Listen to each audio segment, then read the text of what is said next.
We will be coming into the draft, and we will see RRQ AKIRA will have the choice on which side they want to take, first or second pick. I'm kind of excited to see myself, and it does seem they want to stay where they were last game, and the bans are already coming in. Kadita. Oh, did they swap? Yeah, they went with the blue side this time. Now, I mean, given that situation, you still have to decide, like, what is the hero worth prioritizing here? Because we know we're going to give up 2 of those quality hero picks for Blacklist International.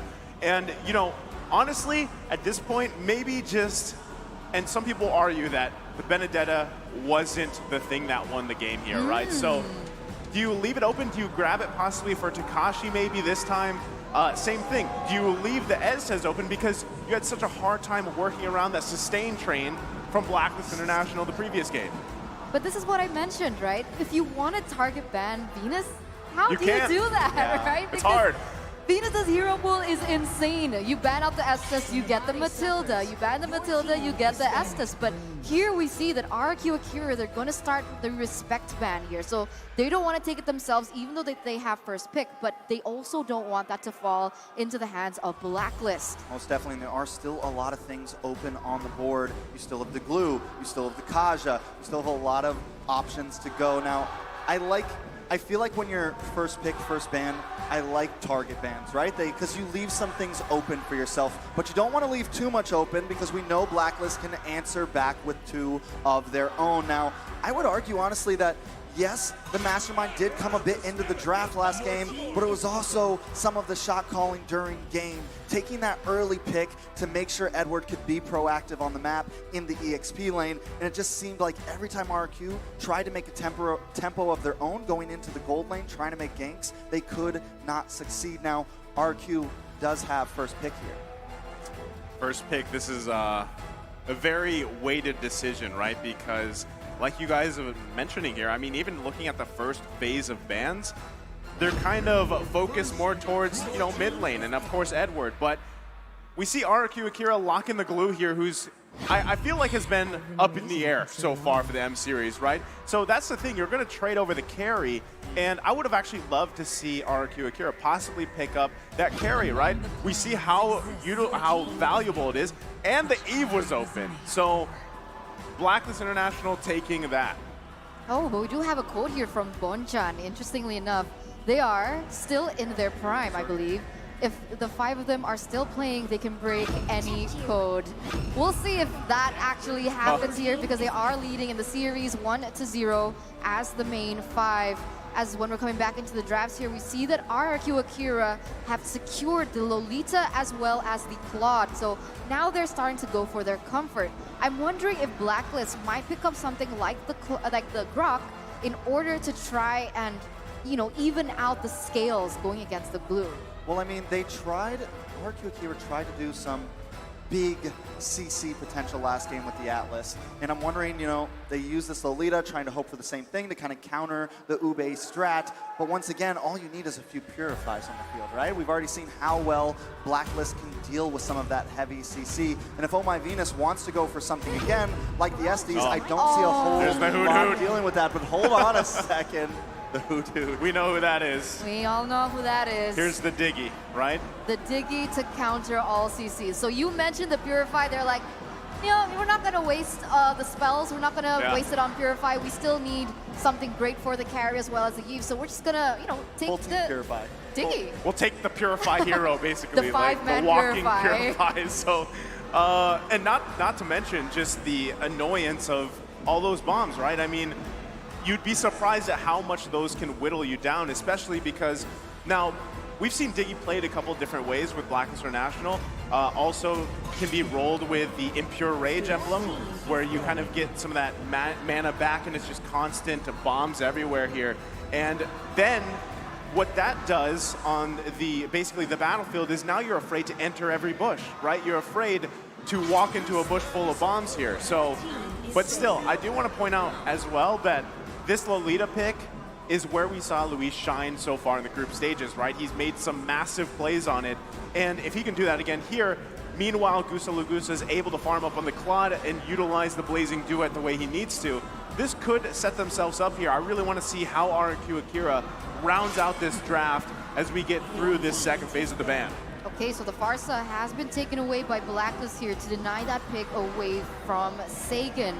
He does still have a few options here. He could pick up something crazy like the Lunox if they want to go for a full dive. That's still definitely a possibility because not only does the Diggy give you anti-CC, it also gives you a little bit of shield, and you could totally use the Lunox to go onto that. Against the Eve in a lane, it's not too bad as well. But RRQ AKIRA, they do have the next ban. They chose the Lapu Lapu before, the Fredrin is still open, and I would have thought this was a really good pick for Blacklist, the Grok.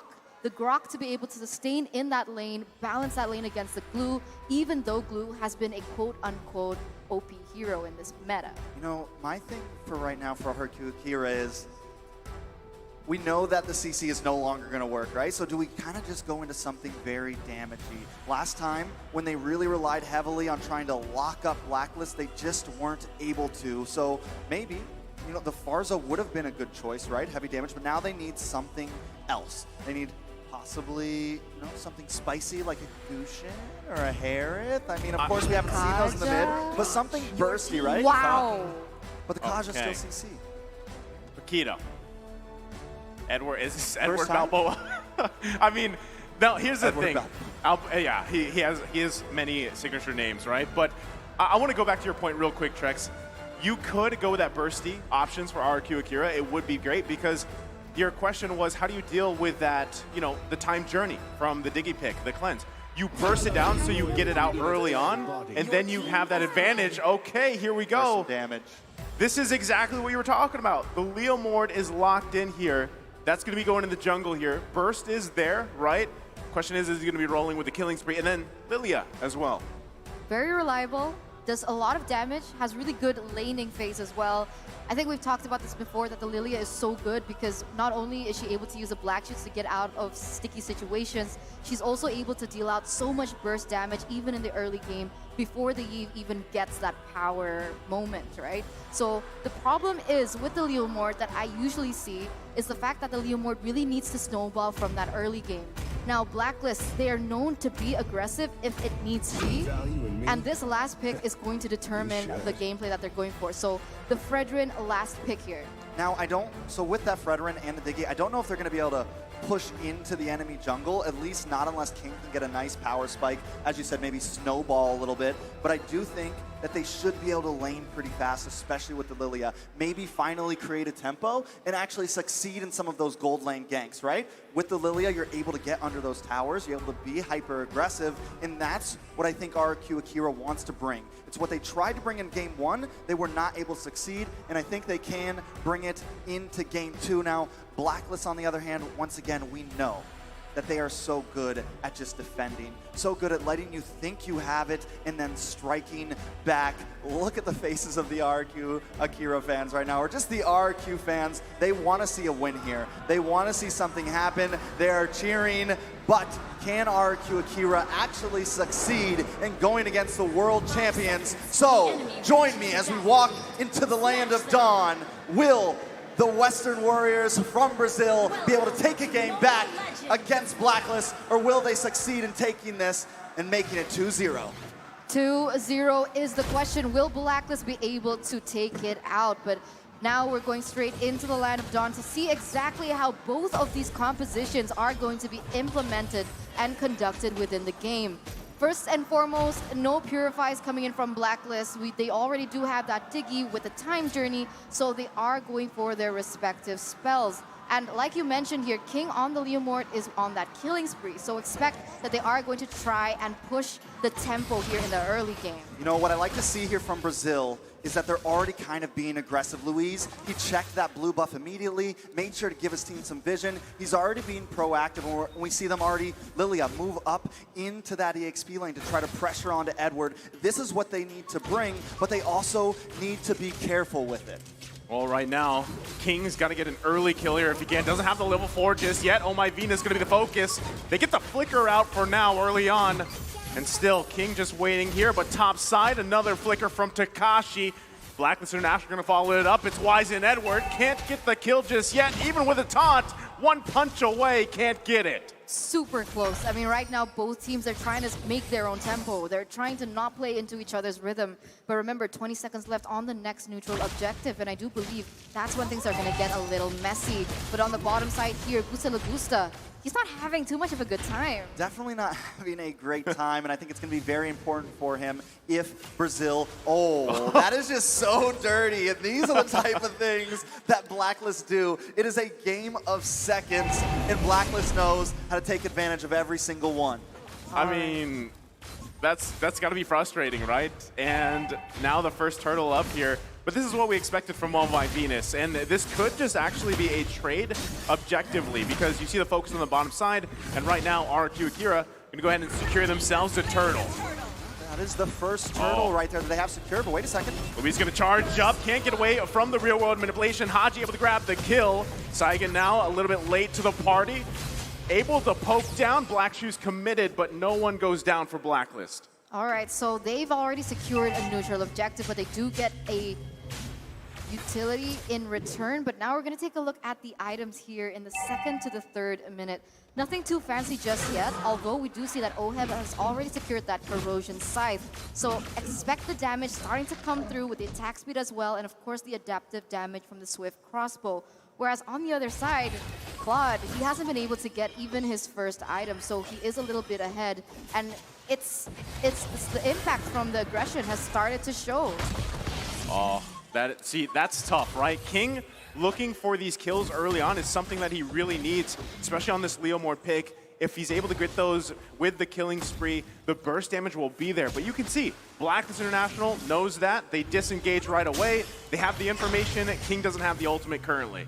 And that continues to be the problem. It was the problem in Game 1, and now it's becoming the problem in Game 2. RRQ Brazil tries to be aggressive in these early stages, but just cannot succeed, right? So they need to either try to really find these picks or just push a little bit more. Maybe they can get it. I'm wondering if these emblems have anything to do with it, Eterna. I mean, it really all depends on what emblems they picked up and how they're going to be able to implement that in the game, right? I mean, Fredrin, you can see with the Demon Slayer, he's trying to be able to get a better clear and a better lead in that early game because of how they want to prevent that snowball coming in from RRQ Brazil. So right now, we can see that it's not been as successful, so Blacklist's plan has been working. But remember that Blacklist, they weren't as dependent on level 4 as RRQ Brazil. Luis needed that level 4 in order to have a huge impact in the game. They haven't really found that moment just yet, but now they're starting to reach that power spike. We'll see if they're going to be able to implement that game properly now as we are entering that 4th minute. Man, oh man, I feel so bad for Gusta Lagusta right now. They're just continuing to harass him, having such a tough time. One thing we can say is Takashi doing a little bit well, but it does seem like we're going to have a brawl down in the turtle pit. Turtle going to be at half health here. Wise trying to get in position for the retreat. Takashi trying to zone him out with split. King still working on it. Time Journey committed too. Oh. Wise goes in, grabs the turtle away, and now it's a full-on fight here in the river. King grabbing a kill on Wise as he falls. Takashi to flicker out, but look at the damage from OHEB. Able to pick up a kill for himself. It's a trade again.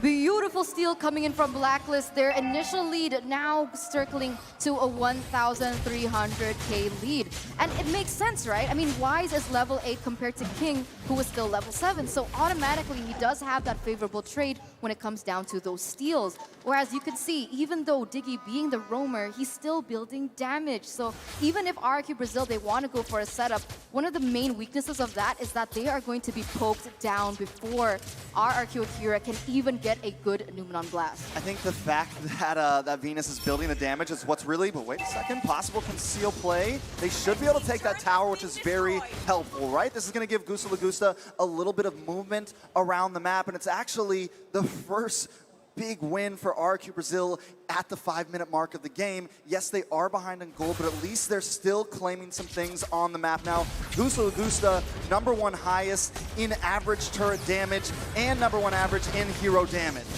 Well, again, Blacklist International going to retreat here. Numenon Blast not going to connect. Time Journey committed, though.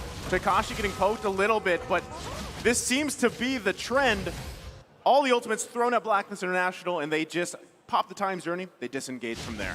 What's going on, right? I mean, Oh man, like Luis with the Numenon Blast, it usually hits and it usually creates a big moment, but why is it that up until this moment, even if the time journey doesn't get popped off, it doesn't seem we've seen that impact yet?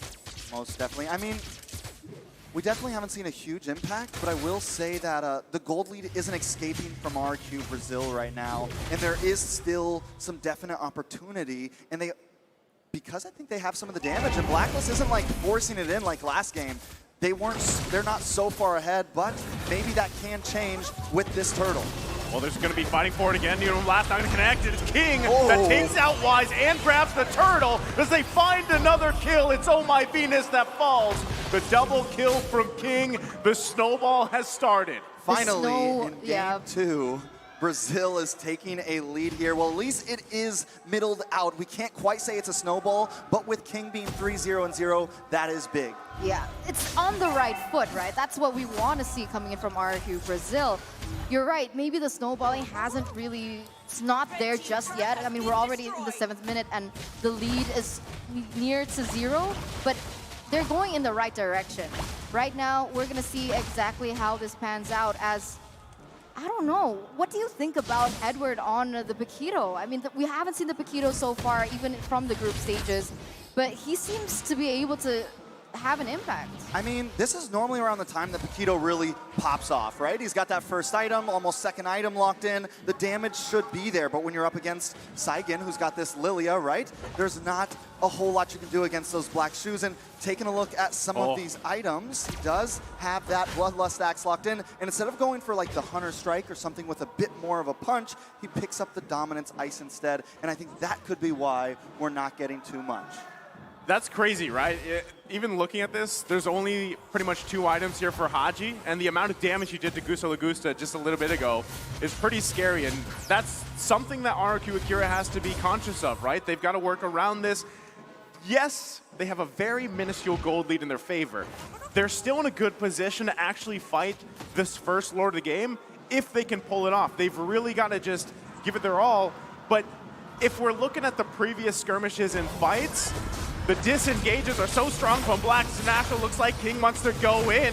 They get the times journey out. That's going to be a big win for them. Lord coming up in just a couple seconds here. RRQ Akira in a good position. Edward now trying to help out, defend the middle lane, holding on to tier 1, taking quite a bit of damage, has to flicker out. Can't get the kill though. He's going to survive for now. Lord is out now up. Does RRQ Akira actually decide to focus on it? They still hold on to the tier 1 at the top. Yeah, Edward was forced to retreat at this point, and that means that RRQ Brazil, they're going to have the better setup in the Lord unless they try and prolong and look for a better way to go about this. You can see, Numenon Blast. He goes in with the flicker, finds Wise here. They don't have the follow-up damage. Saigen goes down from Haji. It's a missed call here. RRQ Akira now down 1 member.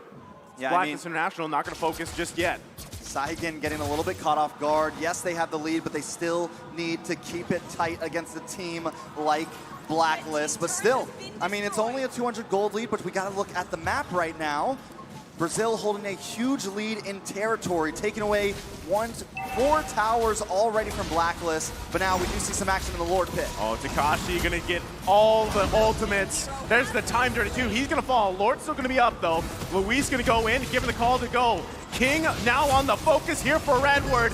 Numenon Blast gonna land. It's Gusta Lagusta that goes down. Into the wheel load manipulation they go. Another member zoned out here from Haji. He's on the killing spree. The 3-for-2 trade. And that's not a good trade for RRQ Brazil. I don't know what's going on, but every time they go in for this team fights, it doesn't seem like they're synchronized, right? They're going down 1 by 1, and that's exactly how Blacklist wants you to play.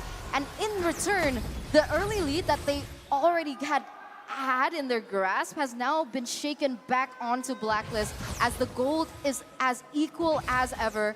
And right now, it's going to be even more difficult, even though that Gusta Lagusta has started to reach that power spike, right? We see the golden staff coming through. The attack speed is going to start to show with the DH as well. He's going to be able to chunk members like Edward as well as Wise, who is prioritizing these sustain items. Yeah, I think that's the thing that we were all sleeping on, right? OHEP. And when Oheb gets to just farm for free, it becomes a problem, especially when it's a carry. And in these fights, as long as Blacklist can make them last a little bit, Oheb is going to continue to melt down everybody. Not to mention, he's got that wind of nature, but... Oh, they're going to go into the mid lane. Takashi, they get the flicker out and the time's journey from Oh My Venus. He's going to flicker himself. Gusta Lagusta still waiting around the Lord Pit here. They're going to disengage. Look again at the ultimates committed. Blacklist International playing that disciplined game now as they get in position to contest the Lord here. Takashi goes in with the split. It's going to be looking for Oheb. Can he grab him backside? He goes down again. Edward off-cam kill here. Numen Blast finding Wise. Oh My Venus to fall. They find another kill here. Oheb going down to King again with a double kill. Just when it looks like Brazil is pushed back, they do come in for themselves, but wait a second. They're still going to be going 2-on-2 on the top side. Here comes Takashi as well. King falls. Haji now joining the party, pushing him back with rear world manipulation. Takashi still on the hunt, gets the kill, punishing Wise, looking for another. Does he have enough? It's Edward Balboa. Immortality going to pop the split as well. As he escapes, Takashi stays alive. Takashi, the Astro Thunder, definitely doing a wonderful job right now. Just when the game seems to be out of grasp, Takashi helps picks up these pieces. King did a wonderful job as well, though he did fall there. But I gotta say, right now, I'm feeling like this match could go either way. I mean, it is tie in the gold. Brazil does hold a small lead. How you feeling about this, Eterna? Honestly, King has been doing wonders as well, right? Because he's been able to dish out that initial damage. Even though he has been taken down twice, he is still able to set that momentum for RRQ Brazil to start rolling, right? He opens up, he initiates, and he allows that damage coming in from Gusta Lagusta to be more impactful. Now, both teams are going to start centering around the next neutral objective, which is this Enhanced Lord. Who will have the better setup, realizing that RRQ Brazil, they have a lot more CC to play with? You know, one thing I want to point out, this glue, right? We were wondering about a possible answer, and I feel like the glue, though they're not going to be able to get it every single time, is kind of that cause disruption in the back line without relying on CC. So let's see if they can pull something off here. Well, they're going to battle out here for the Lord as they both poke away. Already getting the black shoes out from Saigon. Conceal play coming out from King. They're going to call it off. They know they're down. The disadvantage here, Edward, though, doing work, cutting the wave, trying his best. And it's just so hard for RRQ Akira to decide if they should go for this or not. Seems like they're scared. And the one thing that I noticed is that Wise is actually a level below King, which was previously reversed. So somehow King starts to go on top, and maybe perhaps Blacklist realizes this, and therefore they don't want to fully commit onto it because they know that they are going to lose that red tree battle. But Edward here in the backside. I mean, the way Edward does this, and this is what I mean by proactiveness, but hold on. Oh, they're going to be going again. Here it is. Wise quite low here. Haji looking for a setup. Oh My Venus with the time journey out. Edward in the backside, focusing on King. Can't get it. Has to get out of dodge himself with up here on Takashi. Looking for Wise. Gusta Lagusta with the follow-up, but now he gets caught here. Able to survive as well. And still, no one able to secure this Lord as everybody unleashing here in the river. Edward still waiting patiently. Who wants to go for this? Also, RRQ Akira holding on to their tier 1 turret. I mean, honestly, I got to give that to Edward right there. He's just playing such a great game. Had a bit of a slow start, but now he is definitely coming in. Even though the Retribution is taken out along with Wise from Blacklist, Brazil still plays it safe. They don't want to force this. They know who they're up against here. It is not going to be easy, but still, definitely one of the greatest games I've watched tonight. It's amazing to see. Like, initially, it felt so one-sided in that first game, but coming to the second game, you can see that RRQ Brazil, they're really putting up a fight. And once again, they're going to start this Lord up. Gusta Lagusta already dealing so much damage. Right now, Wise isn't in the vicinity, but they're looking to. Conceal play going to come out here. They already get the times journey. Takashi going to the backside. Lord going to be worked on. Wise goes in, takes the Lord, still survives on top of it. King gonna fall here. Oheb grabbing a kill himself. It's 2 down for RRQ Akira. And man, did that look smooth from Wise. You know, I gotta say, the walk of the Fredorin just matches the play style of Blacklist so well. He walks in, he takes the Lord, and not only that, but they take 2 players with them. just when it looks like Brazil is taking this game, Blacklist takes it back. It feels like a caster curse, right? Because I literally said that Wise wasn't around, so RRQ Brazil had the better opportunity to get the Lord. And somehow Wise just walked up, got the red tree, and just did that for his team. But once again, Blacklist gonna go into this mid side. Going to be pressing the situation here. They're going to pretty much only be able to get this first turret of the base down. But still, they've got the Lord marching on the top side. RRQ Akira is going to have to defend their mind out here to stay in this game. Yeah, they definitely need to defend it out. I do think they can survive this push. Hopefully I don't caster curse them with that one. But they do have Gusa Lagusa. They have Sagon for the wave clear, but it's not going to be easy. Assault on the top side, and Inhibitor's going to fall here. Blacklist International now going to set their eyes on the bottom. The wave going to be pushing in here. RRQ Akira defending all they can. King using that ultimate as well. Base fully exposed here. Blacklist International gives it a call back. They're going to reset. 6,500 gold lead here in the 17th minute. This has got to be one of the longest games so far. It usually goes in the group stage 14-13, but the trend is here coming to the knockouts that these games get so much closer, and so the games get so much longer as well. If we take a look at the players' goal, we see that Edward and Oheb are actually the ones to lead it out, even though King got so much gold in the early game, that mid game, where he, whoa, wait a minute, here in the mid side. Takashi gonna get shredded down by Oheb. Gusa goes in with the blazing duet. No one going down just yet. The flicker comes out. Real world manipulation on top of it. Wise still alive here. King now trying to run for the hills. Can't get away. As Oh My Venus grabs a kill, and it's Takashi. Flicker in from Haji. Can't get the kill either. And RRQ Akira holding on for dear life. Blacklist International now into the base. Full force of 5 members. It's only 4 for RRQ Akira. Blacklist International looking for the waves to push in. Still, Luis gonna get taken out. Oheb to clean up, and there's nothing they can do here. Oh, no. One after another gonna fall, and Blacklist International taking game number 2, match point. That is very, very sad for Brazil. I do have to say, though, it was a valiant effort. I can't get over the giant B-Wise heads. Look at them dancing right now on the ground. I'm really glad some agents showed up to support. What a match that was, Eterna. At the end, it was just so clean. I don't really know what to say. I mean, right now, all the pressure is definitely for RRQ Akira. As Blacklist, they just need one more point to be able to continue their journey in the upper brackets. I mean, the draft wasn't bad by RRQ Akira, so what else can they pull? You know, I'm glad that you pointed it out, because honestly, that was a good game for them. And at one point, they were, I mean, it was pretty scrappy. You saw how much fighting was going around those objectives, especially that first Lord. No one took the actual first Lord, right? I mean, it was there, it evolved, and then it was finally grabbed. So RRQ Akira, it was a great effort here, but hopefully they can just refine it for the game ahead of them. Yeah, and you know, something we had to pull out in the highlight, the unkillable KDA machine Oheb. And the moment we got into about the 2 or 3 minute mark, I was very, very worried, because he just, no kills, no ganks. Once again, once he got farmed up, it was a whole lot of trouble.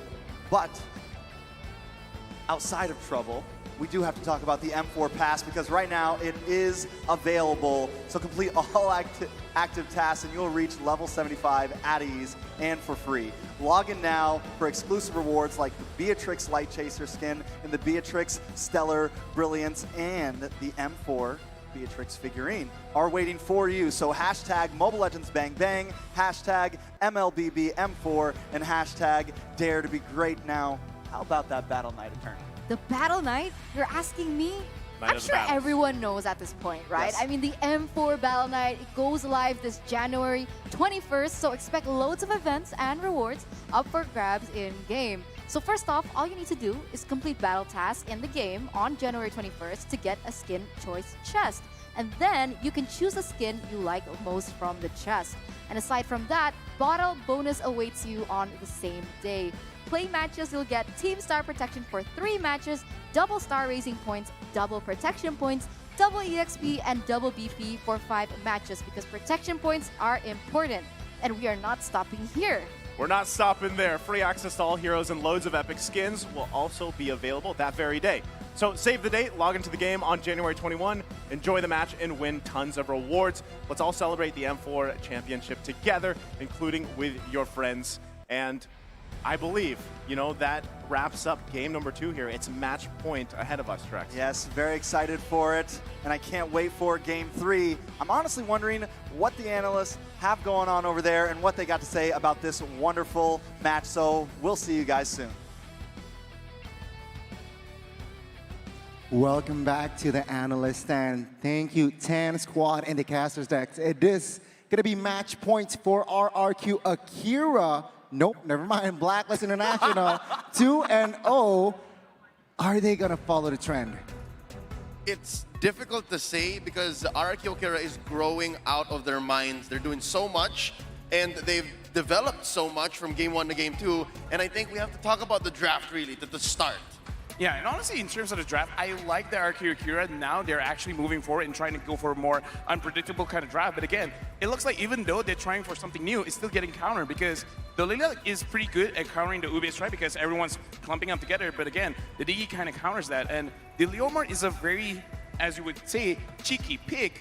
But an Eve is actually kind of strong going up against the Leomar because once you're in the real manipulation, you're getting slow, you're getting a lot of damage. That introduces the aspect of boxes, right? The box that RRQ AKIRA tried to set up in the first half was actually very strong. They picked up the Lolita, put it on Luis, and they were off to the races. But here I'd like to focus more on Blacklist's second half because they actually put an old hero back into the hands of Agent Zero, that Paquito, which was supposed to hunt down for that Claude, look for Gusta La Gusta, and even fix things up for RRQ AKIRA so that Blacks International could get eventually where they need to be. So draft-wise, it's just, well, similar to game 1, where honestly, AKIRA got out-drafted. But let's take a look at the items here. Leomar, let's talk about a little bit on that. Yeah, looking at Leomar, kind of doesn't have a choice, but the start of the game, he focuses on the penetration, tries to get those items, but I kind of feel like in this situation, maybe it's a little bit better if he builds a radiant armor first because it really doesn't matter how much damage you can output if you die very quickly because